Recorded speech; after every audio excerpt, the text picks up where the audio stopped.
All right, you guys ready for today's easy-ass lesson? All right, you don't have to take notes because I will send you this PDF, and I'm recording this, so I will also put this up online. Whenever I record these lessons, I've been advised by students to try to trim it down because there's a lot of times where we're just fucking around. So I'll try to trim it down, but that shit takes time. So forgive me if I can't always get to it. All right, let's do this. So, first and foremost, let's just do like a very quick overview of what an audio engineer does. So like I said, the baseline requirement of what you need to be able to do as an engineer is to get good, clean, quality audio. That is the product that you're selling at the end of the day, or rather, that's the service that you're providing at the end of the day. Granted, it is not the only service that you are providing. And trust me again when I say that there's a lot of other factors that go into climbing up the ladder as an audio engineer. One of the most important things, and I feel like maybe this should be the second point, is your people skills. And it's not something that, look, you don't have to be as up and, hyped up as I am right now when I teach to you guys, but you just have to know how to interact with people and adapt to their various personalities. Like I said, you're going to have, especially when you're starting out, you're going to be dealing with all kinds of people. There's going to be people who you love to vibe with. There's going to be people that you just don't want to be around. There's going to be people who are into the music that you're into, and there's going to be people who are into music that you absolutely despise. Either way, it is your job to provide them the service that they ask for and to provide the service that they are paying for, right? So people skills, very big thing. Being efficient is pretty self-explanatory because, whatever job you do, you don't want to be the guy who's sweating and struggling and trying to do things, at a very low level and, just not being able to do things on time. Timing and promptness and punctuality is very important. So all these skills translate across many professions, but they're particularly important, and I want to stress them because these are the things that are going to get you a leg up in your journey. Troubleshooting. Now this is something that I kind of went in depth yesterday. And just to reiterate it, troubleshooting is probably one of the most common things you'll be doing in a session. No matter what you're doing, no matter where you're working and who you're working with, always be prepared for something to go wrong. It could be as simple as there not being waters available in the studio, so you either have to call an intern to go get them. Worst case, you have to go get them yourself.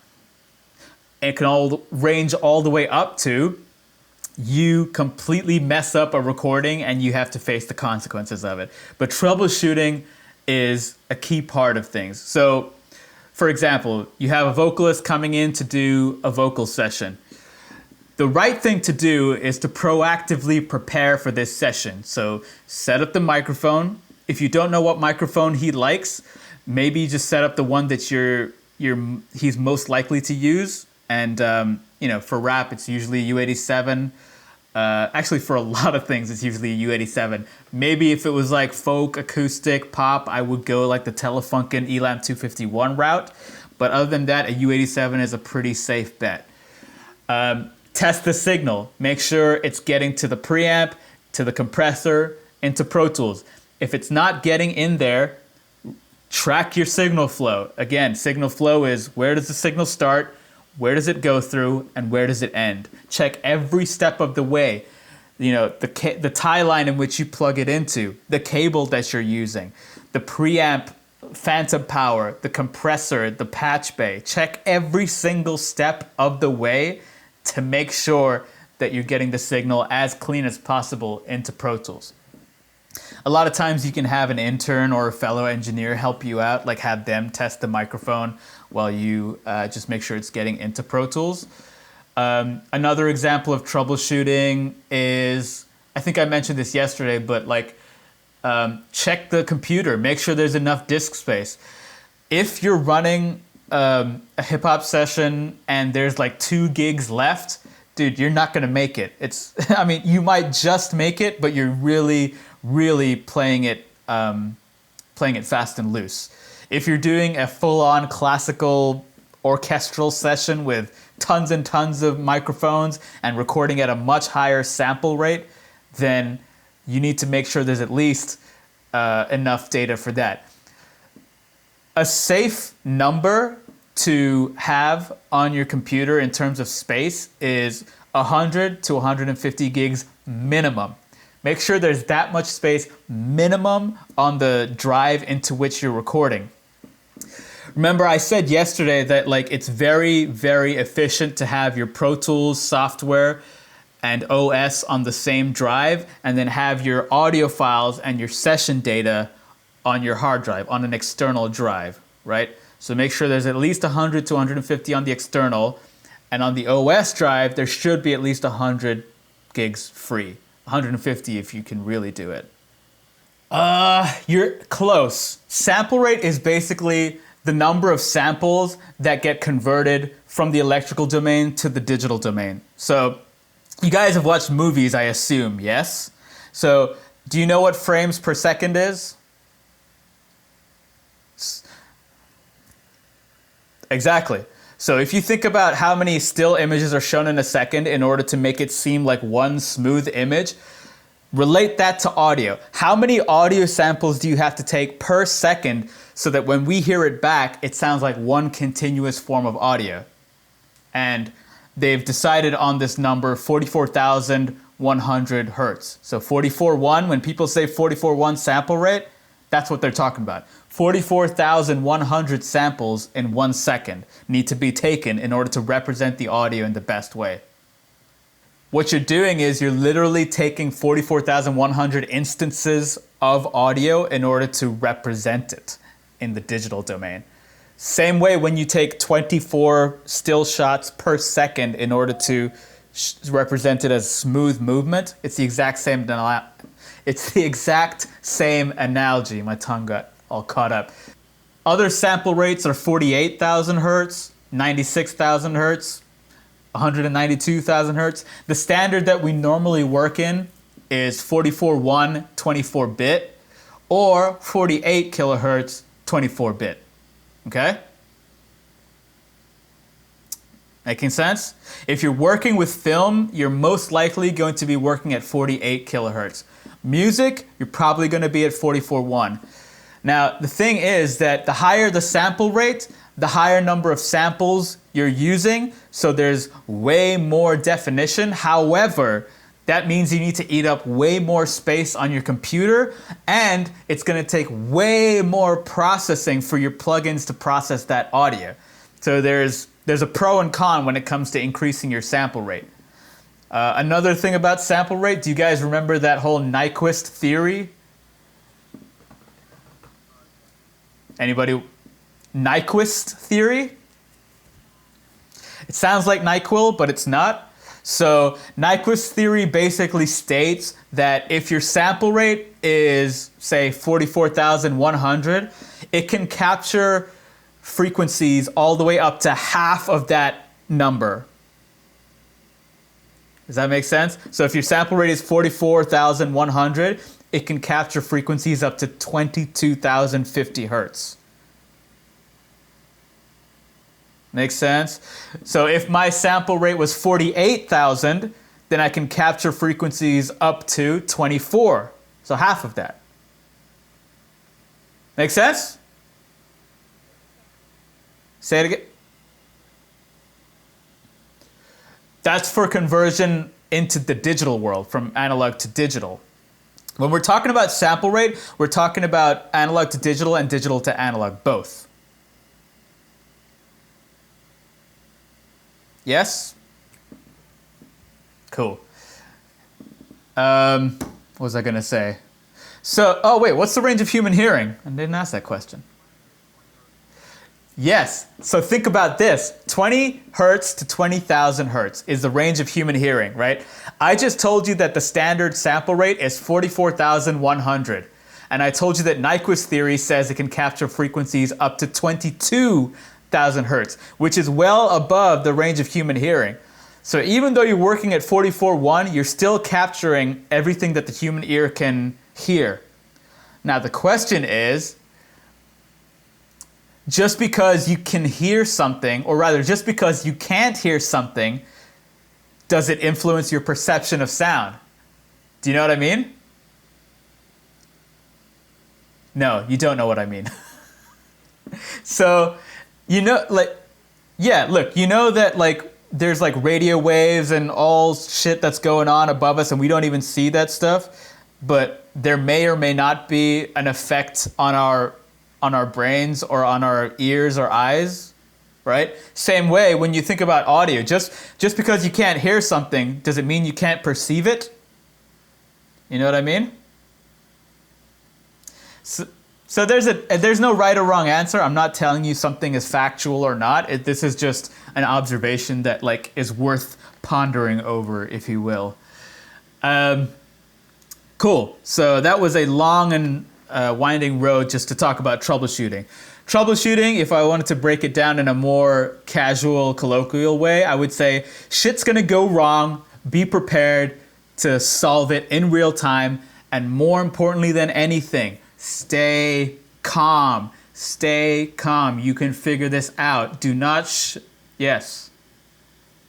When things crash, the safest thing to do is to restart your computer. However, because if you're in the heat of battle and trying to run a session, sometimes you don't have time to restart everything. So you take a chance and just reload the application. But yes, that would constitute troubleshooting. It's gonna happen, dude. It's happened to me at the very basic level when I was engineering for $50, and it's happened to me when I worked with people like Trey Songz. It's gonna happen. Be prepared for the worst, but stay calm and do not show that on your face, and don't look like the world is ending. Just be like, oh, okay, let me just restart this real quick. Sorry about that. And they're usually pretty understandable. If they're not, you just gotta take that shit sometimes, unfortunately. Does that make sense? Thank you. Appreciate it. All right. Customer service, pretty self-explanatory. People are coming to you for a service, so provide it. That's it. And people skills, again, really connects to customer service, because if you're not a cool person, there's a good chance that they might not want to work with you. So many engineers out there today. There are so many engineers, so many producers, so many people with setups. Why would you not put out the best version of yourself to try to retain a client? Do you know what I mean? Whether it's like your boy or it's like the biggest artist in the world, you got to stay professional and provide that people skill and customer service. Just keep that mentality going and you guys should be okay. Well, okay. See, that's a different situation. What I'm talking about is when you're doing the session, treat Drake the way you would, or rather, let's reverse that. Treat you, the artist, the way you would treat Drake. Because anybody who's paying you money, you owe them that service. You need to be professional in customer care and all that stuff, right? Be nice, right? But that situation sounds a little different. It sounds like he's not that desperate for money. He's more worried about getting credits. And if Drake came along, it would be a good opportunity for him to go grab it, right? That makes sense in a way. Maybe he was being a dick to you about it, which is not a cool thing. But do you understand what I'm saying? Suppose you're working at an awesome studio, right? Maybe Engine Room, the place that I used to work at, right? And what if you're there as an intern, you're kind of waiting around, and suddenly your boy calls you and it's like, oh, dude, I've got this fucking dope, or I call you, now we know each other, right?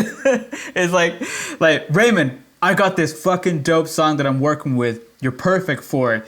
Come over to my place. Let's get it done, right? It's only going to be like 5 hours. Don't worry. It won't be that long. And you're going to okay, cool. Right at that moment, the studio manager calls and says, hey, Gunna's coming and he's here to do a 2-hour session. What would you do?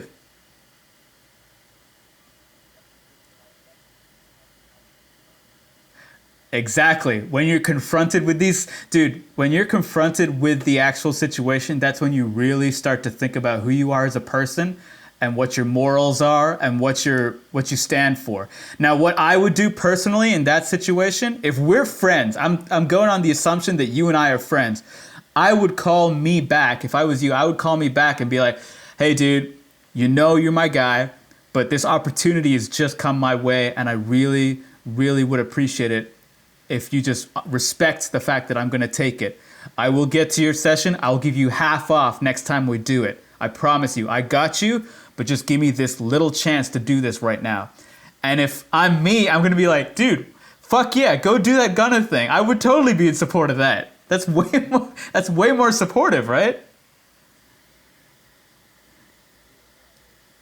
So I know what you were looking for, but I'm really talking about customer service in terms of like if anybody who, no matter who it is, pays you a certain amount per hour, they're giving you their hard-earned money to provide a service. So you got to treat that with respect, no matter who or what it is, whether it's Drake or Gunna or your guy from next door.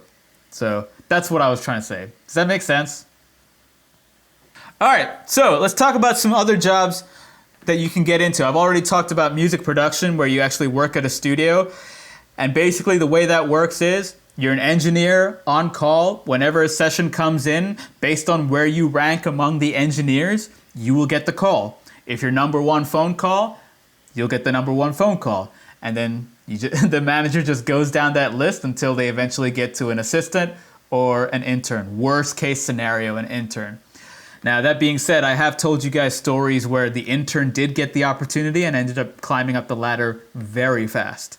So always be prepared is the lesson and all that. Oh yeah, dude, there's so many, and this is why we're exactly talking about this, because there's so many things I didn't know. I thought it was all about just doing session after session and just trying to make it, but there's so many different ways to make money out there. It's pretty awesome. So audiobooks is a great way. We kind of talked about this yesterday, where Harper Audio, Macmillan, Penguin Random House, these are all big publishing companies that do audiobooks. And I got to do some audiobooks over last summer, and there's a whole other skill set that's involved. Yes, a part of it is just simply hitting the record button, but you also have to follow the script of the book and make sure that the narrator or actor or actress is reading the words correctly and pronouncing things correctly. Especially if the director is not present, you have to be very, very on top of that. Another thing is audiobooks can be recorded in two different ways. There's a roll and a punch-in version. Punch-in, you basically only capture the lines that are in the book. A roll, you literally just let it roll, and if an actor needs to repeat a line, they'll repeat the line and you'll just keep it rolling, but you'll mark it on the actual PDF that this was done again. You also have to listen for a lot of different things. Now, check this out. When you guys listen to music, vocals or drums or whatever instrument you're listening to, they don't really actually sound like that in real life. Those are hyper realized in a way. Like those are hyper vocals or hyper drums. They're actually processed and put through a whole signal chain to make it sound super awesome. The same thing applies for audiobooks. Bro, people's voices don't sound like that. If you ever listen to an audiobook, you hear how clean and how precise and how loud and deep the voices are. That's all highly, highly, highly processed. So there's a skill set that comes with that. So one of them is you have to listen for mouth noises. People making all those lip smacks and shit. You have to pay attention to that. You have to listen for ruffling of clothes. You have to listen to stomach noises. Rafi, I know you're into acting, so if you've ever been in a vocal booth and you've eaten something wrong or haven't eaten anything at all, if your stomach starts rumbling, that interrupts the entire recording session. You know what I mean? So you have to be aware of that as an actor, and your ears have to be trained for that as an engineer. Is this making sense? And there's also an editing side to the audiobooks where you actually do the mixing and processing as well. But yeah, a very different skill set. I was very fortunate to be able to work at one of those places. Kind of related to audiobooks is podcasts. Podcasts, we already discussed it below. Very, very, very, very, very easy way to make some easy money right off the bat. You're not going to make a lot of money, but it's a break into any kind of scene. If you're in a studio, like Engine Room, one of the easiest ways to start getting the manager's attention is to do podcasts. Like, they're easy, and if you're reliable, and if you satisfy all these things that we talked about up here, you're golden, and you would probably start getting bigger and bigger sessions. I think everybody I know started on some sort of podcast, whether it was Lip Service or Brilliant Idiots or Tax Tone, or they all started on those podcasts and then they just moved their way up. It's pretty great way to break into any scene.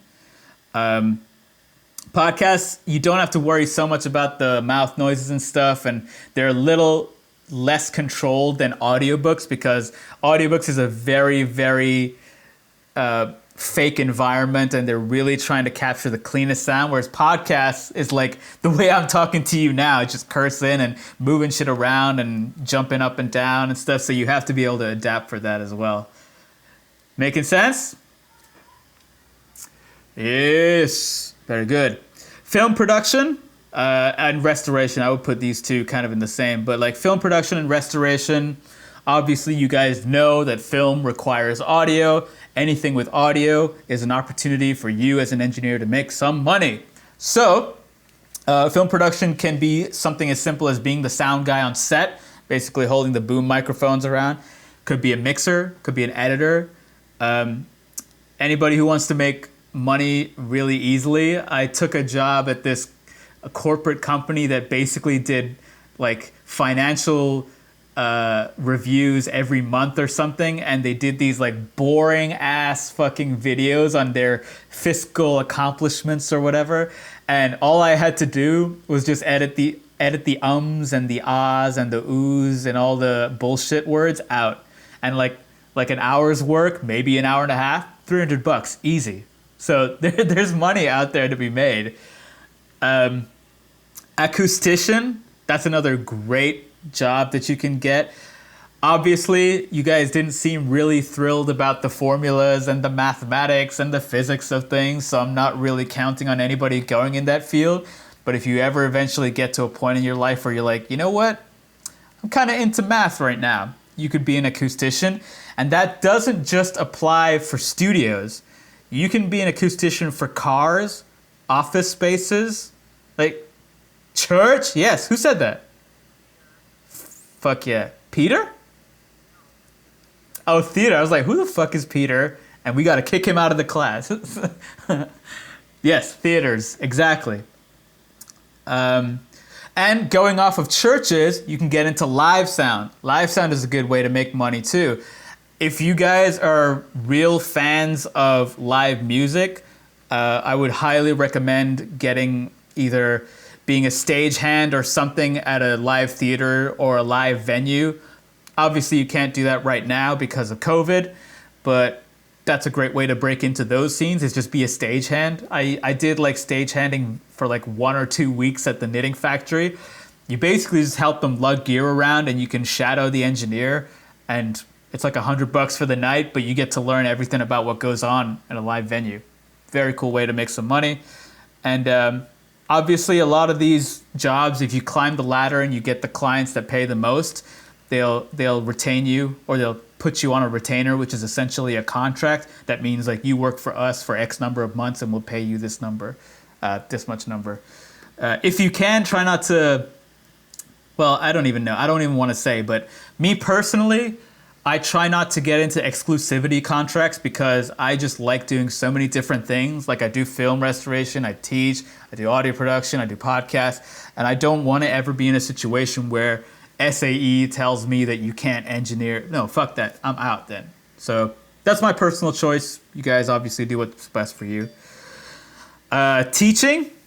Now, teaching is obviously a good way to make some money. And, well, the one thing I'll say is don't get into teaching if you're, you know, oh, fuck, I don't even know if I should say this. Okay. This is purely an observation, and a very subjective observation, and I could be completely wrong about it. and I'm just saying this based on my experiences. I've noticed a little bit of a trend in teachers that haven't made it to where they wanted to make it in the industry. They become teachers because it pays and it's stable, and they start taking it out on the students. And I think that's fucked up. I fucking hate that shit. If you want to teach, if you want to get into teaching because you're passionate about helping people and educating people and passing on your knowledge to the next generation of engineers, then fuck yeah, do that shit. But if you're going in to show off how fucking cool you are because you know your shit and these people don't, get the fuck out, you motherfucker. So that's just my opinion. I'm not talking about anybody in particular, but I have experiences like that. So be very careful, man. Teaching is a job that does not pay a lot, but it's such an important role because you're literally passing on ideas and vibes and attitudes and energy down to the next generation of students. And it's really, really dangerous what you can do in some of those circumstances. So only get into teaching if you're really passionate about doing that. Or try it out and see if you're passionate about it. If not, get the fuck out. So anyway, sorry about that. AV specialist is basically exactly what it sounds like. You're an audio video guy, probably for like a corporate company that needs to do these presentations, live presentations for their investors. And I have a couple of people working those jobs. They're good paying jobs. I think my friend makes like $90K working at an AV company. So you can definitely, make a fair amount, I would say. In AV, I just personally think that's a little boring, so I try not to do it. And these all make sense, right? Any light bulbs go off? So you basically reach out to the studio with a resume saying that you're interested in interning. That's it. Then, if you want to start going into these other fields like audiobooks and AV, you're probably not going to get right outside the bat. They're looking for somebody experienced. Podcasts, audiobooks, live sound. Okay, you know what? I'll go one by one and tell you how I would, if I was starting again, how I would get into all these different fields. Okay? Music production, I would hit up at least 5 to 6 of the top studios in New York City with my resume and my interest in being an intern there. I would also start reaching out to about 5 to 10 of the B-level studios to see if they're interested in having an intern. And based on what offers come through, I'll take them up on it. Right? That's a way to break in. Yeah? Audiobooks, a lot of these are already established firms, so you would have to keep an eye on job sites in order to actually find an availability. But either way, there is no harm in reaching out cold and being like, hey, recently graduated, very interested in getting into audiobooks. Here's my resume. If you ever have a position open, I would love to talk to you about this. An even better strategy is, hey, I'm really interested in audiobooks. This is something that I really want to get into. I would love to have an online coffee chat for about 30 minutes of your time. Really would appreciate it. Thanks so much. Peace. Here's my resume, right? And an even better way of doing it is find somebody in your network, whether it's a friend of a friend of a friend, or a guy's mentor, or a teacher's friend is like, who works in an audiobook company. Get a one-on-one informational interview with them. Just like, hey, can I just talk to you for like 20 minutes, 30 minutes? I'm just trying to learn more about the field. And then you can also pitch your resume and say like, hey, look, if you're ever interested in looking, here's my resume. Do that with 5 people, 10 people, you might get a call back, right? Ooh, man, you guys are learning a lot more than audio. I love it. Fuck yeah.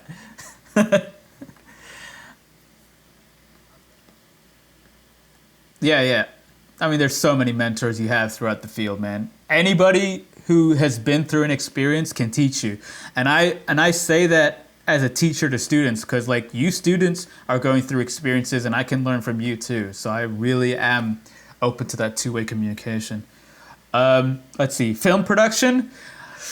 Whew. Okay. Film production, I would hit up the production companies around New York City with my resume and offer my interning services. I would also start to work with, I would go to like film academy schools, maybe even like, where they teach film, try to hook up with some students and say like, hey, do you guys want to make a short film together? I'll do the audio for free. Let's do it. Let's just get a project going so that we can put something on our resume. And I would actually apply that for the music production one too.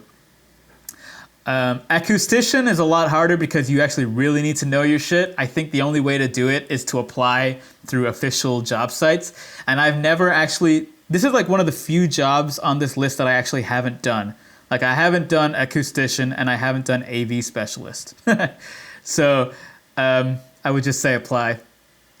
Teaching, I would say, again, be very careful before you get into teaching. But if there is knowledge that you are able to pass on and be positive about it and really be excited to share that information, just start with your friends. Charge like $10, $15, whatever you need per hour. Start sharing that information. Then slowly start applying to places like SAE, universities, recording connection programs, online courses. Start your own YouTube channel. Start putting up content for free. Like, hey, I'm going to teach you how to plug in a microphone. Just go basic. Like, here's a microphone. This is an XLR cable. This is balanced shit. Plug it in. That's how I would approach it. Of course, I was super introverted, so I didn't start making a YouTube videos on teaching until very recently. I was way too shy for that shit. Podcasts. This is an easy one because almost every media company out there has a podcast affiliated with it. They're so popular right now. You can literally apply to almost any company. They're like corporate companies that have podcasts. Just apply straight. Another way to do it is your friends are probably starting podcasts. Do some podcasts for free. Build up your resume. Start showing them to other people. And sometimes if you can't find a connection to those bigger places, just send out a cold email. You never know who's going to get back to you. I was able to meet and stay pretty in touch with an idol of mine just because I sent a cold message on Facebook. So you never know who's going to get back to you. AV specialist, I don't really know too much about that other than just look on Indeed.com and what are those other job sites? You got them. Just apply there. But if you're starting out, high chance you won't get this job because they're looking for people who are more experienced, like 3 to 5 years experience. Live sound, like I said, I would go to live venues, talk to the sound guy, direct me to the manager and say, hey, I'm interested in getting into live sound. Do you have any openings? If not, I'm happy to stagehand once in a while, either for free or for very minimal amount of money. There you go. That's how I would do it. And I think simultaneously while you're doing all this, you have to keep working on your skills. So work with friends of yours, work on your own music, work on your own podcast to make sure that when the call comes for the podcast that you want or the job that you want, you're ready. Your skills are ready. Preparation is really, really a big part of this. Non-disclosure agreement. I would say if you're going to be serious about getting into this field, read up on it. I don't want to give you any wrong information. All I know is that if you have information that you're not allowed to disclose publicly, then you need to sign something like an NDA. Now, read up on it properly because I don't want to tell you the wrong thing, but it's an NDA, non-disclosure agreement. Yeah, and again, when you get...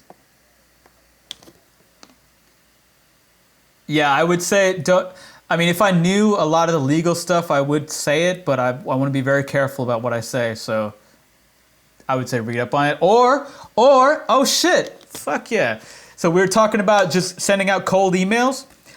Start building a relationship with an entertainment lawyer, multiple entertainment lawyers, and just be like, hey, I'm an up-and-coming engineer, artist, whatever. I'd love to get just 15 minutes of your time to just talk about what an NDA is. And hopefully, if they don't charge you, you can start building a relationship right off the bat and eventually get to a point where you can hire him or have him on retainer to help you with all your contract negotiations.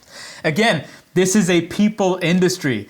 I don't work with people that I don't trust. That's just a fact because I'm not into getting screwed over for 10 years straight. You know what I mean?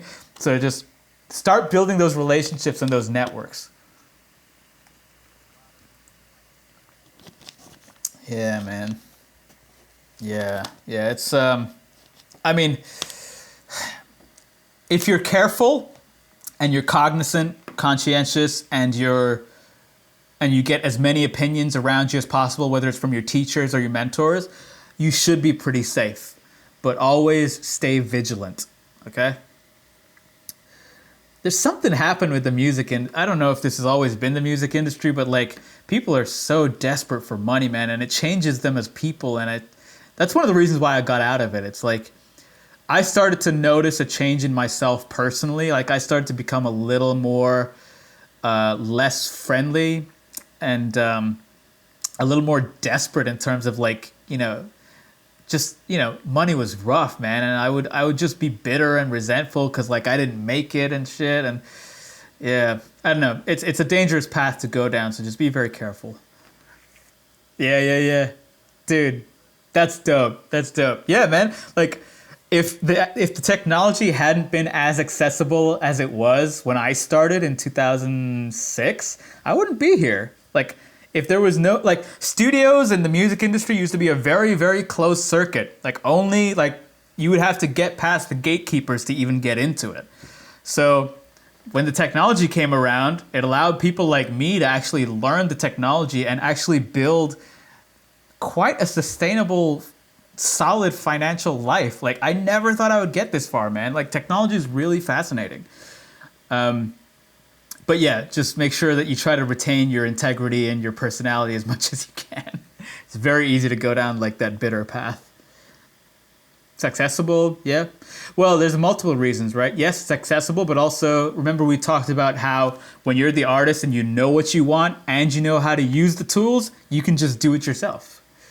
Yeah. And it's also cheaper because you don't have to pay somebody else. All righty. Any questions so far? Can I move on? All right. So when we take the concept of a professional recording studio, a music studio, let's just take that as one example. I know I talked about audiobook places and film production. Let's just take a music studio as an example. Some of the basic roles that occur in a studio, obviously the songwriter or the artist. I should have written artist here, but that should be self-explanatory.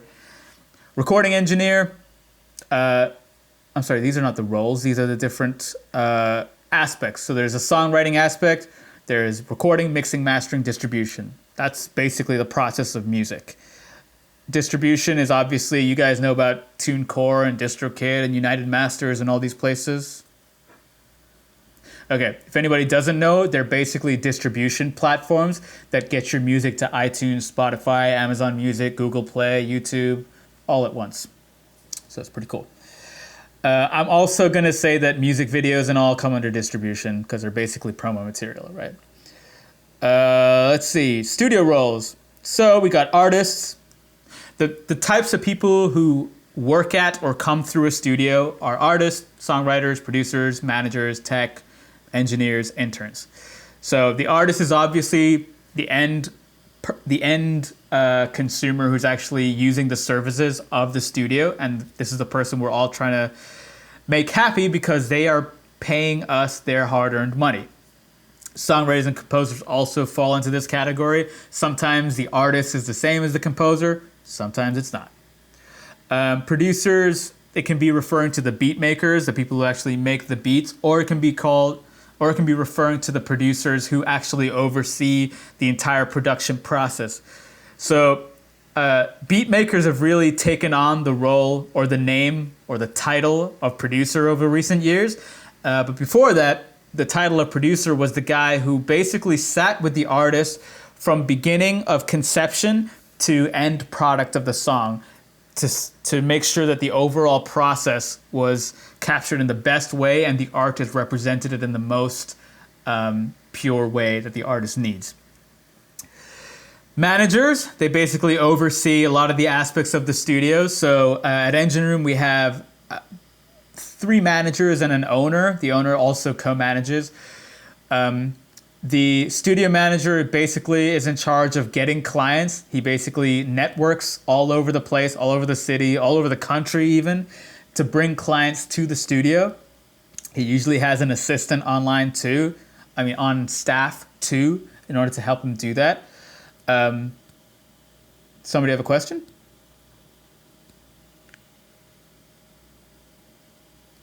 No? All good? I'm not going too fast, am I? Okay. Managers also usually oversee the interns and the engineers. So at the studio that I worked at, I was the operations manager and head tech.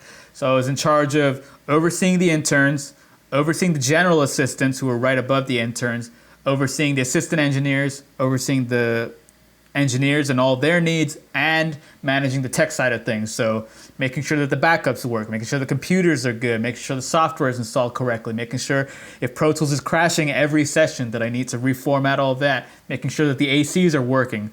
There's been plenty of times where I've climbed up in those ducts to try to fix an air conditioner and gotten fucking fiberglass all over my body.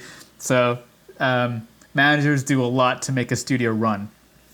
It also depends on the size of the studio, obviously. If you're working at like a very small studio, the amount of tasks that you need to do might be reduced.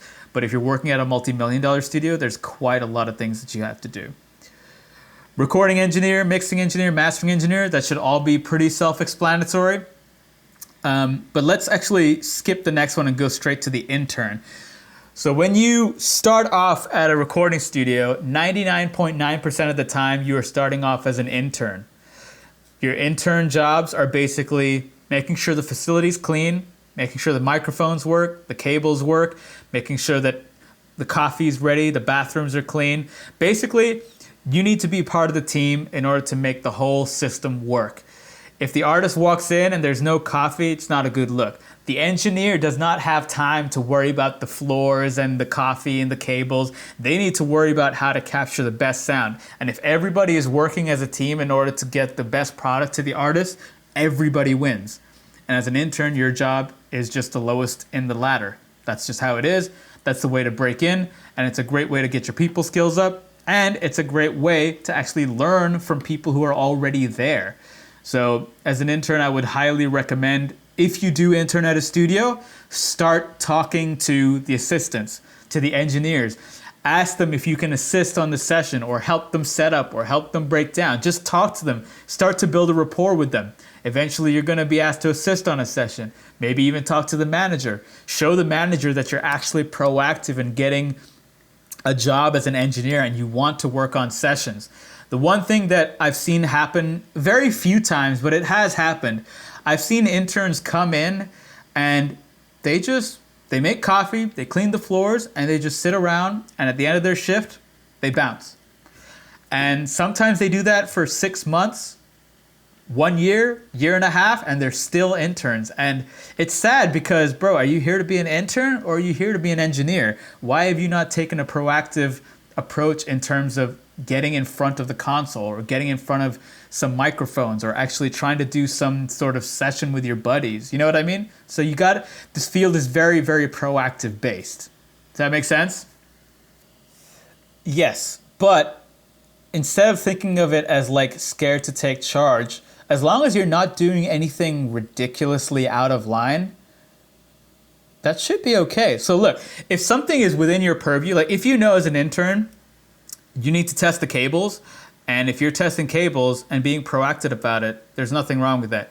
Now, if Justin Timberlake comes in and you're like, "Oh, Justin, I love your shit. Come on, dude. Like, come on, jump on my record," or like, "I can engineer." No, stop. What the fuck are you doing? You know what I mean? It's like you have to learn how to find that line, and this all comes back to people skills.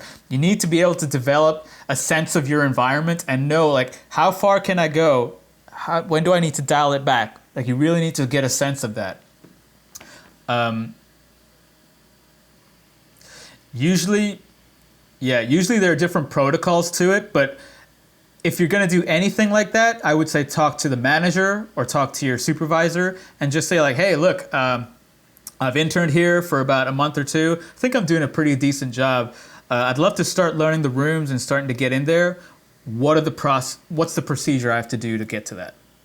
They'll be dude, they want more engineers. They're not going to say no. They need more people to keep coming up. That's their whole business model. You know what I mean? So they will encourage you for the most part. Now, there are some studios that, like, if you're an intern, you can't even look at the fucking artist. Thank God I didn't work at one of those. But again, it's all about sensing that vibe. If that's what the studio is where you're working at, then you kind of have to respect that and work yourself up a different way. Just to kick things a little bit more broad viewed, Mod 1 was a fucking bitch, and you guys have told me this, right? There's going to be all these different obstacles in your way, and you're just going to have to figure out how to navigate every single situation that you come across and be adaptive and dynamic in real time. It's almost like troubleshooting for real life. You know what I mean? But sense the vibe and see where you can go, and always run it by a supervisor or manager, and you should be okay. Does that make sense? Yeah. I'm trying to think if I can give you a solid example. Let's see.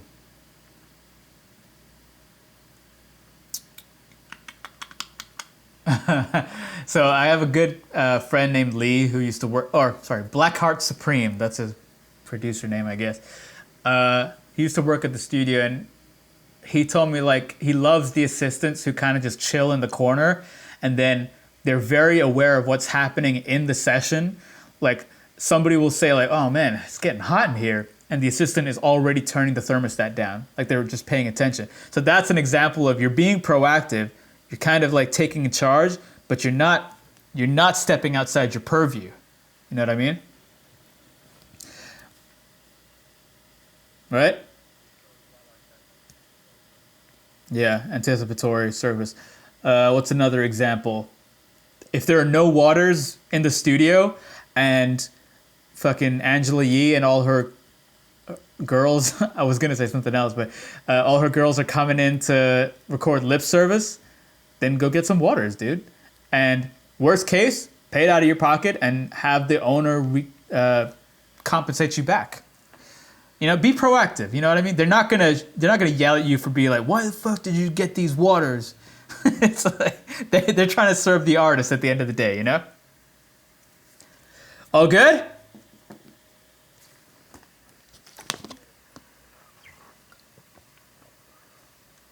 All right. So this kind of ties, it's kind of cool you asked that question, Justin. Oh shit, you're on camera. What's up, dude? Hey, that's what I'm talking about. All right, so that kind of goes into studio etiquette. A lot of this comes back to sensing the environment that you're in. Tread carefully, but at the same time, be aware of the things that you can be proactive about. And that will go noticed, and that will get you to the next level, for sure. So obviously, know your role. If you're the intern, don't be trying to run $1 million session. Completely useless, never gonna happen. Do the best job you can as an intern. Prove yourself as an intern, and you will undoubtedly, if you make the right choices in terms of networking and how to get sessions and communicating with people, you will move up. Again, I don't want to give you guys the impression that just because you make the best coffee, you'll move up. It is not like that. Just show that you're respectful, responsible, punctual, and here to work, and here to do good and be an engineer. Sense the vibe, basically what I was saying. Do not be a fanboy or fangirl. Oh my God, this should be very obvious, but just to reiterate, artists are coming to studios to work. They're not here to do the fan club thing. They have a whole other schedule for that. They have other places where they do that. They're coming to a studio to work. Look, am I saying you have to walk on eggshells around them? No, definitely not. But don't be up in their face like, oh, what's up, bro? Let's get an Instagram live on this. No, stop. You're doing way too much, man. Calm down. And yes, do not ever post a picture, a video, or a live stream when a big artist is in your studio. The amount of repercussions that can have is really, really high. Do you guys understand what that means? Not only that, okay, suppose Don Q comes in and I get on Instagram Live like, oh, with my boy Don Q in the studio at Engine Room Audio. Bro, do you know how many people are going to show up to that front door? Like in the middle of a session? That's stupid. And also, it looks pretty tacky that you're trying to use him to get your name out there. Like, you know what I mean? He's not going to respect that. He's here to work. If you want to do that outside and if you ask him and if he's cool with it, fine. But if you do that without asking him, it's not a good look. Does that make sense? That's a big point. Don't be a fanboy or a fangirl, please. Okay, this is somewhat related to this, but it's a cool story, so I figured I'd share. I was doing this session for this management company, and they had like these 3 artists come in, and one of them I really liked. There's this band called Lipstick Gypsy. Really liked them. It's like a duo, but really cool music. And there was a rapper who I also really liked, but I can't remember his name. And then like a singer-songwriter female who I can't remember her name either. So we were doing this session, and we were doing like some video content too. So the manager comes in, and she's like, okay, we're just gonna go get some B-roll here. Gonna do this. Justin's gonna come up, and we're gonna do this, and we'll have a conversation, and that's it. And I was like, okay, I don't know who Justin is, but whatever. And bro, it was Justin Timberlake. Like, he came in like his sweats, just like chilling. It was the craziest thing. And like, I was trying so hard to not laugh at his jokes, but God, he's funny, man. He's really funny. It was hard. Like, you're trying to be professional. You're trying to be like the engineer and be all professional and shit. But man, he was just too funny. I just let it rip, man. He was really funny. I do remember that particular day, the intern on staff did tell Justin Timberlake, like, hey man, just so you know, I really love that 2020 record that you put out. And he was very cool with it. He was totally fine. He was like, yeah, look out for the next one, bro. And he was very cool. So again, don't walk on eggshells, but don't overstep your boundaries. This is where people skills come in. Yeah, look, I'm into giving people second chances or third chances. You know, people like interns, they're not getting paid. Just so you know, those internships at studios are unpaid. They're here to help. They're here to become engineers, and they're here to learn. So part of your job as you ascend that ladder, whether it's engineer, manager, whatever, is you got to teach these people, and you got to be supportive and bring the next people up. That's really important. In an industry that's like kind of known for tearing people down, I would love to be the opposite of that. So finally, what do you do if the console catches on fire? This kind of goes back to troubleshooting. Just remain calm. It's going to be okay. Figure the shit out. Whatever happens, stay calm. Explain the situation to the artist if you need to. Sometimes you don't need to explain it to them, and they just don't even know that something went wrong. But most of the time, they're not going to know. You just remain calm, figure it out, and move on. Troubleshooting, stay calm.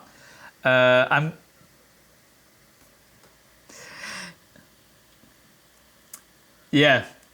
I'm obviously exaggerating, but what I'm trying to say is that if everything's going to shit, stay calm. Actually, do you guys know who Casanova is? Who's? Oh, okay, we got some big fanboys. Okay, very cool. So my boy, same guy, Blackheart Supreme. And I can't say it. His name is Lee. I call him Lee, and he's Lee to me, okay? So my boy Lee was his engineer for a long time. And I remember he was doing a session one day. This was like just as I was leaving the studio. He was doing this session with Casanova. And I get a call just as the elevator hits 0. And he's like, gee. I'm like, what's up, man? He's like, yo, the whole console just shut down. The speakers just went off. I'm like, oh, okay, shit. Well, here we go. Let's go fix it. And turned out the breaker had flipped. So can you imagine being in a room with Casanova and the entire room just shuts down?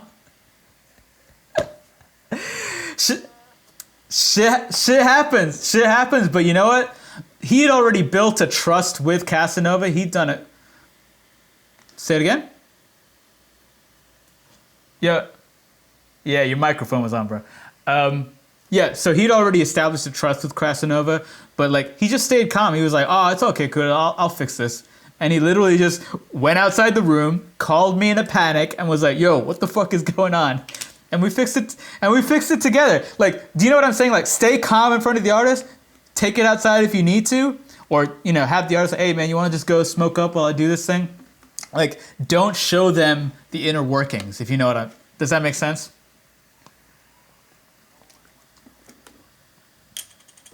Exactly.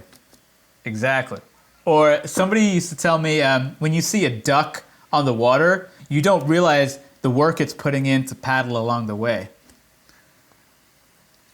So yeah, basic. Nice. Yeah, a mastering engineer I mentored under for a while, he used to tell me that. Like any kind of job, recording, mixing, mastering is like, it looks simple as fuck, but the amount of things going through your head and the stuff that you're doing that nobody sees is what makes you in that top 90% of people. I'm sorry, top 90%? Top 10%. Top 90%.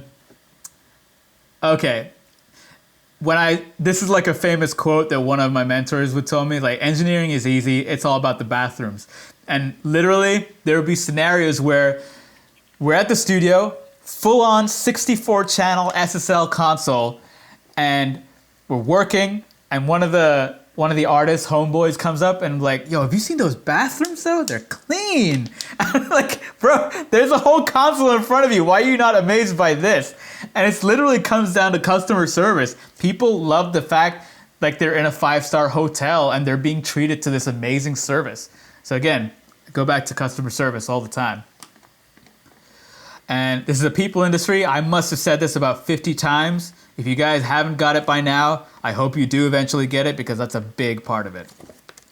When you're dealing with either a simple vocal tracking or a full-on orchestra band session, always be organized.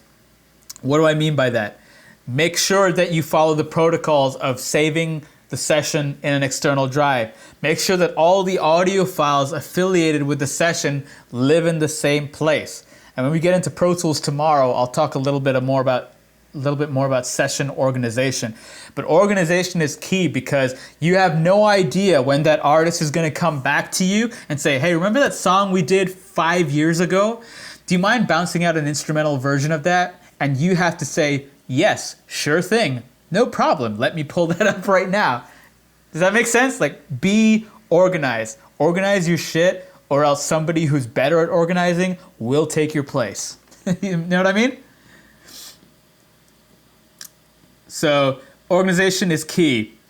So the first thing that usually happens is that the manager will find an artist who wants to work with them, and they will start calling engineers. If you're top call at a studio, you'll get the first call, and then eventually go down the ladder. The manager will usually ask the artist things like, you know, what kind of music is it? What kind of session is it? And that'll inform which engineer he actually decides to call. He'll also ask if there's a writer affiliated with it. Do you guys know what a tech writer is?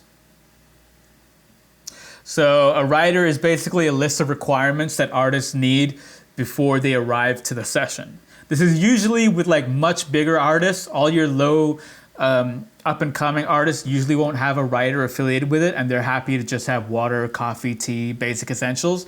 But someone like, say, you know, I don't know, I think it was like Nicki Minaj or something. I think she likes Hershey's chocolates or something. But, you know, there'll just be stupid shit on their tech writer. Like, they just need that to run a session. So that's what it is. And you just make sure you get it. Have you guys heard the Van Halen story about their M&Ms?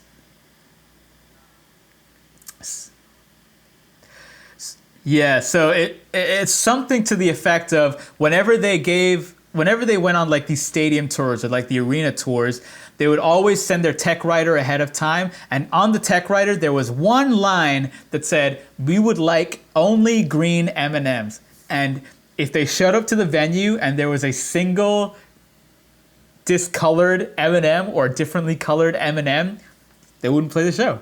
They'd just be like, fuck. But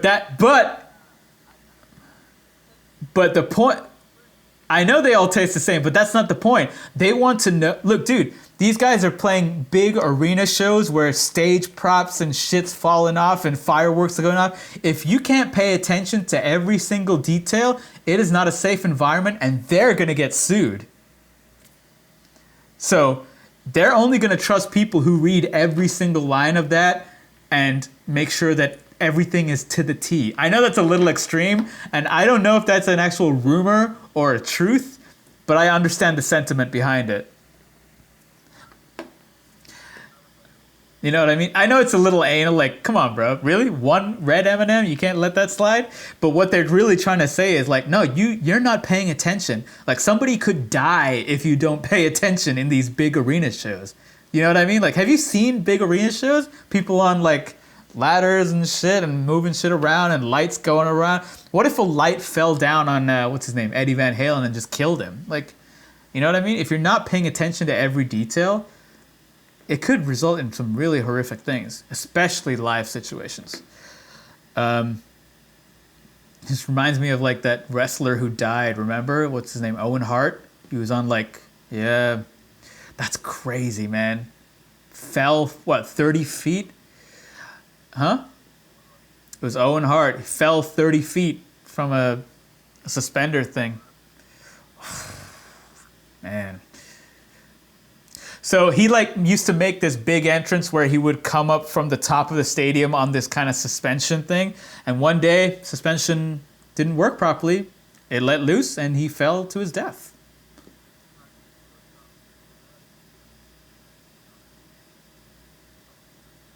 Yeah. Yeah, it was on a pay-per-view. Yeah, you're right.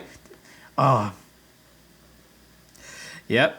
Yep. Like people thought it was like an act or something. Like, oh, this is part of the story. Yeah. And like, no, he died, man.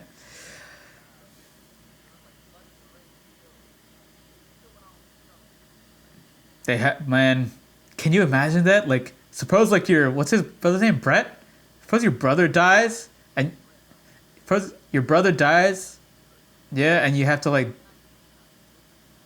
oh, so it was after he left. Oh, you remember? You remember that? Damn. You saw that live? Oh yeah, they probably buried that shit for sure. But that's exactly the point, right? If you're not paying attention to every single detail on the writer, why the fuck should we trust you? There are people's lives at risk, so that's probably why they do it. I mean, it would make sense. Now, why did we get into killing people in Van Halen? Hold on, let me backtrack. Riders, okay. Attention to detail. Yeah, please always pay attention. Stay vigilant, always.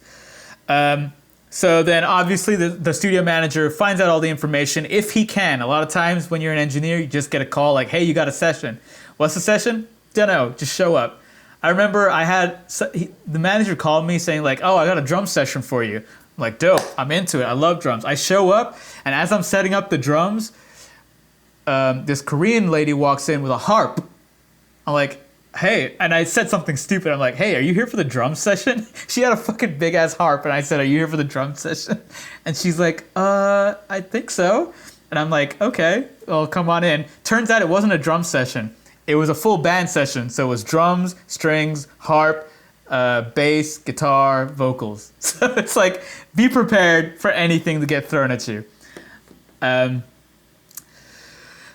When you get the phone call as an engineer that you're about to be on a session, the first thing that you probably want to do is figure out what microphones you want to use, right?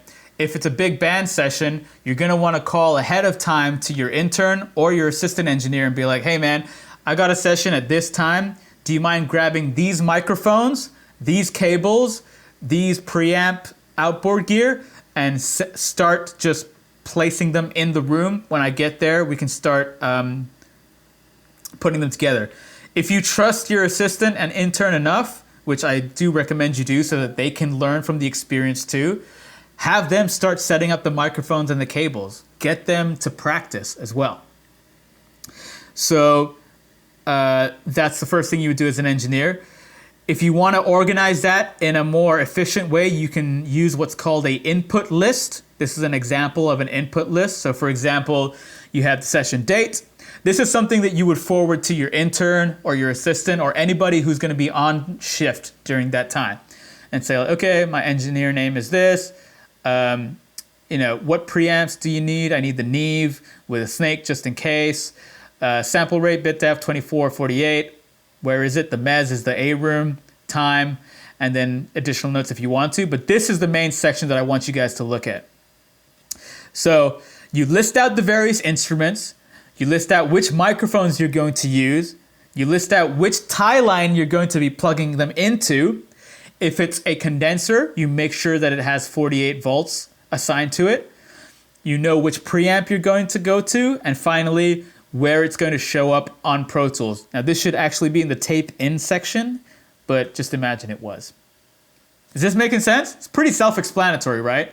So like bass DI, going to use a Jensen microphone, input 25, going to the SSL, Pro Tools input 1, right? Whereas violin A, U87, input 6 to the SSL to input 6. And this should actually be, there should be an X over here too. Whoever filled this out made a mistake. So the great thing about having an input list is that everything that you plan to do in the session is right there in front of your face, so that you, the intern, the assistant, everybody's looking at the same document and can follow along for any case scenario. This really helps in troubleshooting, because once you have everything set up, if one of the microphones doesn't work, you literally just trace it back to these different points. If a session starts at 10 a.m. in the morning, me personally, I like to get there at 9 a.m., maybe even 8:45. I don't want any surprises. I want to be proactive. I want to make sure there's enough space on the computer. I want to make sure that all the microphones are available. I want to start setting up the microphones and plugging them in and making sure that when I turn on the preamp and turn on phantom power, that I'm actually getting signal. Now the thing is, you don't want to commit to any microphone placements, because the musician is going to adjust the instrument according to his personal liking. So for example, if you take a vocalist, don't set the height and then tighten the fuck out of the mic stand. It's really annoying as an artist if you try to adjust the height and this shit's tight as hell. And you can even hurt yourself by turning some of those things. I've hurt myself plenty of times. So keep it loose enough to where he can adjust it, and then if he needs to tighten it, you can either show him or he'll probably know. If you're doing a drum session, don't mic up the entire drum kit before the drummer actually gets in, because the drummer is going to rearrange the heights and positions of everything according to how he can perform, right? You always want to let the artist create the environment where he's comfortable enough to create the art, and then try your best to work around that and place microphones. If they're professional and if you need to move something, you can always ask them. Just kind of explain to them like, hey man, I think it'd be really helpful for me if you move this over here and I could really come in and get a really good sound. They'll pretty much be open to it. But yeah, for the most part, don't commit to any kind of mic positions initially. Just try to get signal first. All right? How you guys holding up? Yeah? Is this a lot of information, or is this like pretty digestible, pretty commonsensical? Good, good, good, good. It's not like Mod 1, is it? We're still we're still in the realm of like positive education. I love it. Yeah, and then obviously, you know, get the waters ready, get the teas ready. One thing that I always used to do is I used to Windex the entire producer area for the A room, so that when the artist comes in and there's waters all laid out, instantly good first impression. They're already starting on that kind of like positive note, and then everything from there usually goes up. If they come in and you're tripping over cables and like, you know, dust is everywhere, and if they're paying like 125 an hour or 150 an hour, it's not really a good look. And then if you have time, you can set up effects tracks in Pro Tools. You probably don't know what I'm talking about when I say that, so I'll teach you once we get into Pro Tools.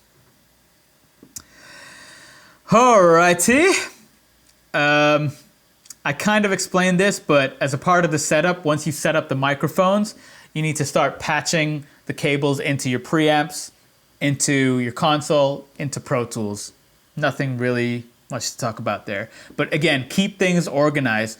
One of the things that is a bad habit of engineers, and this is something that I am personally guilty of as well, is that when I do big sessions, it's sometimes very hard for me to like keep the cables all nice and neat in a room, especially if I'm doing it by myself. So I usually tend to have like an intern or assistant help me out on those. But if you lay the cables out neatly, not only is it a good look, but it also is a safety mechanism, because people aren't going to be tripping over cables and causing a lot of damage, right? So keep things organized.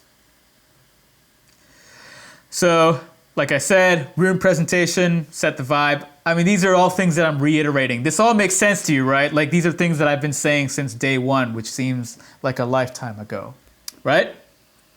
Cool. Instrument setup and miking up. Obviously, like I said, let the artist get into his space, whatever that means, whatever he needs to do, make sure he does that. Make sure he sets up the microphone or the instrument however he needs to in order to give you the best take. Then go ahead and place the microphone. Like I said, don't keep tripping over shit, or keep things organized so that you don't trip over shit. The next part is the fun part. You start to actually get some signal getting into your microphone through the preamp into Pro Tools. Now, here's something that is a common mistake, especially for people starting out, is they will have the artist just say, check, check, 1, 2. Oh, I'm getting signal? Okay, let's jump right in. Yes, you want to do that, but you will have to keep adjusting your levels at least through the first take of the song, because the song dictates how the artist is going to perform. If it's a rock song and the drummer is going to hit really hard, you're going to have to adjust your levels according to how he hits. You might even have to go back and adjust some of the mic placements, because if he's hitting too hard and your microphone is right up close, you could actually clip right from the get-go. So you might want to dial that back a little bit. If it's a classical person, then you'll have to like adjust the microphone differently. And if it's like a harp and they're playing super soft, then you probably need to gain that up a little bit more. So once you start having the artist perform around the range that he's going to be performing at, that's when you start to set your levels. I'll usually do like a first take just to set levels. And obviously, if it's just vocals, it's a lot easier to set the levels and you can get them pretty much within the first verse of a song. But if it's like a full drum kit and you're adjusting 13 different knobs and getting them exactly where you need to, it might take the full take to actually get there. So even after you've got all the levels ready to go, it does not mean that you can sit back and be like, all right, cool, I got all the levels, my job is done, hit record and lay back and just chill. No. This is where the work really begins, because you need to pay attention to everything that happens in that session. Is he clipping? Is he distorting at any point of the signal chain? Make sure that the sound sounds as good as it did from the top of the session right to the end of the session. Make sure that like if he needs anything, like if you need to fly a hook over to the next hook, do it. If he needs reverb adjustments, if he needs level adjustments, do it. Like this is where like paying attention and being proactive really kicks in. And you have to keep the vibe going. So make sure that like the AC is on, and make sure that the waters are good, and make sure that, you know, the environment is conducive to creating art. So like after you set up a session, that is just the beginning. You need to be paying attention throughout the entire step of the way. There have been times where I've heard an engineer finish a session and realize that halfway through the session, the kick drum microphone just turned off. So half the takes, there was no kick drum. Do you know how fucked up that is and how bad of a look that is? Imagine doing like 6 takes with no kick drum. So be careful. Always pay attention, okay? Yeah. So yeah, some basic things. Make sure the sound is consistent. Listen for distortion, clicks, pops. Sometimes if you're running an air conditioner and you're not in a great studio, you need to make sure it's not being picked up by the microphone. Usually a simple high-pass filter will do that. Keep your eye on the meters. You don't want to be clipping. And if you really want to get to that next level, first thing is obviously keep the vibe going. Very, very important. So I think I told you guys a session I did with Don Q where we had like 10 other guys in the background. So a part of it is listening to the conversation that's going in the background and anticipating moves. If they're starting to talk about like smoking weed, I already know that they're going to be hungry afterwards. So I might as well go get the menu or have an intern bring up the menu. Just be proactive. If you can handle all the stuff that it takes to get clean audio and do the audio engineer job really good, then you can take on some of the additional roles like keeping the vibe going, anticipating conversation. Listen, if you're good at ear training, like if you know how to detect pitch and everything, listen for bad tuning. People will love you. It is the worst thing in the world if you pay $150 to go to a recording studio to record your guitar, and just by pure accident, your guitar was slightly out of tune and nobody caught it. I know it's not the engineer's job to catch bad tuning, but how much of a good look would it be if you were the guy to catch it? You know what I mean? Like, it shows that you actually care about the job and you care about the artist, and they'll love you even more for that. And another really cool strategy is if you're doing multiple takes, just mentally, like, keep a note of like which takes were good, because the artist will do like 10 takes, come out and say like, oh man, I did like one of those good takes, and you'll be like, oh yeah, it was take 5. Let me just go back to that. Boom, there it is. Take 5, sounds great. He already, like, he understands that you care, like you actually give a shit. You know what I mean? Like, be proactive and be on top of your game, basically. Does that make sense? Right? So these are just some little tips and tricks that you can use for additional points. And if artists love you, man, they'll request you again and again and again, and they may eventually take you on tour wherever they go. So, you know, stay proactive. Just show them that you give a shit. I think, like, if you can, somebody asked the question of like, what field do you want to get into eventually? If you try everything, you'll know what you love, but you'll also learn so much. Like, I am not a hip hop guy. Like, I was into hip hop like maybe in my early teens. I think, like, you know, Dr. Dre, Eminem, that was like a big thing for me. But when I got to the studio, I was not a big hip hop dude, but I did hip hop sessions, and the amount that I learned from engineers about how to engineer a hip hop session, I've been able to translate that into rock sessions. I've been able to translate that into film production. Like, there's so much you can learn if you just go out there and try shit. So always be ready and adaptive to the situation. You'll learn a lot.